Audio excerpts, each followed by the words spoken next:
Hello students, हम बात करेंगे यहाँ पे chapter number 13 nuclei class 12 physics. इसका लेक्चर नंबर फर्स्ट हमने कंप्लीट कर लिया है। ये है लेक्चर नंबर 2 और टॉपिक है हमारा न्यूक्लियर डेंसिटी। देखिए न्यूक्लियर डेंसिटी क्या होता है। न्यूक्लियर डेंसिटी का फॉर्मूला होता है मास अपॉन वॉल्यूम। डेंसिटी का फॉर्मूला क्या होता है? मास अपॉन वॉल्यूम। तो हमने लिख दिया मास अपॉन वॉल्यूम। अब हम न्यूक्लियस के मास को लिख सकते हैं मास ऑफ प्रोटॉन और मास ऑफ न्यूट्रॉन, किसी भी एक का मास मल्टीप्लाई बाई मास नंबर। तो ये कैपिटल एम हो जाएगा, टोटल मास हो जाएगा न्यूक्लियस का, अपॉन वॉल्यूम। वॉल्यूम के लिए हम 4/3 पाई कैपिटल आर क्यूब ले सकते हैं, क्योंकि न्यूक्लियस स्फेरिकल होता है तो उसका वॉल्यूम लिख दिया। तो ये रो इक्वल्स टू हमारे पास ये ऊपर जाके 3ma upon 4 pi r cube, इस तरीके से एक फॉर्मूला आ जाएगा।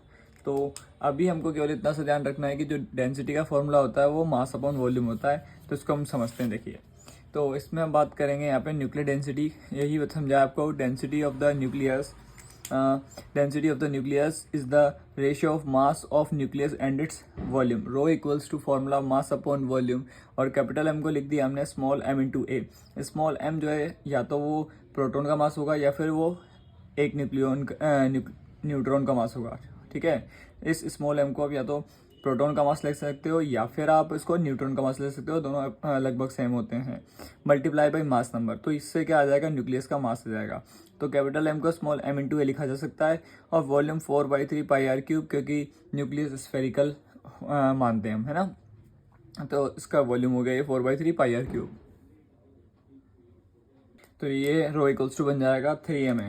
रो इक्वल्स टू बन जाएगा 3ma upon 4 pi r cube. जो 4/3 का 3 था वो ऊपर आ गया, तो rho equals to 3ma upon 4 pi r cube, है ना। अब हम क्या करेंगे, आर का जो फॉर्मूला है वो रखेंगे। आर का फॉर्मूला हमने पढ़ा हुआ है आर नॉट e⁻1/3।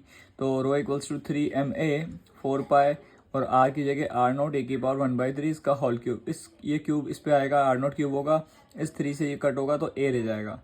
तो 3ma नीचे डिवाइड में 4 पाई आर नॉट क्यूब, और ए, इस ए से ए कैंसिल हो जाएगा, तो रो का formula 3m upon 4 pi are not cube रह जाएगा। और इस फॉर्मूले से बिल्कुल क्लियर है कि रो जो है वो ए पर डिपेंड नहीं करता है, फॉर्मूले में ए नहीं आ रहा कहीं भी। तो rho equals to 3m upon 4 pi are not cube, सारी वैल्यूज पुट करेंगे। रो इक्वल्स टू 3m का वैल्यू 1.67 इंटू 10⁻⁻27 kg, ओके, और अपॉन 4 पाई आर नॉट की वैल्यू 1.2 इंटू 10⁻⁻15 मीटर का होल क्यूब। तो ये हमारा केजी अपॉन मीटर क्यूब में आंसर आएगा रो का 2.29 into 10⁻17 kg upon metre cube. Hence density of 10⁻17 kg बहुत ज़्यादा होता है। Hence density of nucleus is same for all elements which is very much larger than ordinary matter.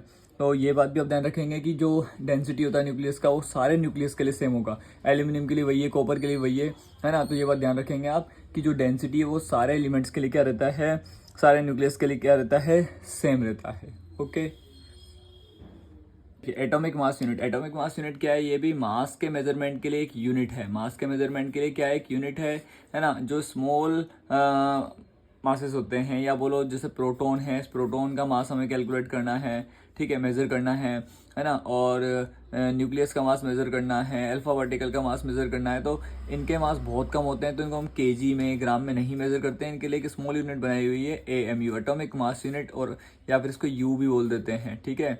तो ये जो है एक तरीके से मास के मेजरमेंट के लिए एक यूनिट है। तो देखते हैं भाई क्या होता है ये। और एक बात और ध्यान रखेंगे, इसका जो फॉर्मूला होता है 1 AMU का, वो मास ऑफ 6C12 के मास का अपॉन 12 होता है। मतलब 6C12 का जो मास है उसमें अगर हम 12 का डिवाइड कर दें तो वो जो आता है वो 1 AMU के इक्वल आता है। तो ये बात हम ध्यान रखेंगे। देखिए अब आप क्या बोलोगे इसमें, it is the unit to measure mass of atom, nucleus और nucleon of atom. It is unit to measure atomic mass. ठीक है, तो क्लियर बात बोलिए, it is the unit to measure mass of atom. Atom के mass को measure करने के लिए, न्यूक्लियस के मास को मेजर करने के लिए, या न्यूक्लियन के मास को मेजर करने के लिए एटम के, है ना, ये काम आता है। It is unit to measure atomic mass. Atomic mass को मेजर करने का काम आता है। 1 AMU is defined as the 1/12 part of the mass of C12 atom, ठीक है, तो ना। और 1 AMU इक्वल्स टू लिख सकते हैं 1.66 इंटू 10⁻⁻27 kg होता है ये। MP हमें ध्यान रखना है 1.00727 U। MN हमें ध्यान रखना है 1.0086 U, और mass of electron 0.005 U। Mass of electron होगा 0.00055 U। ओके,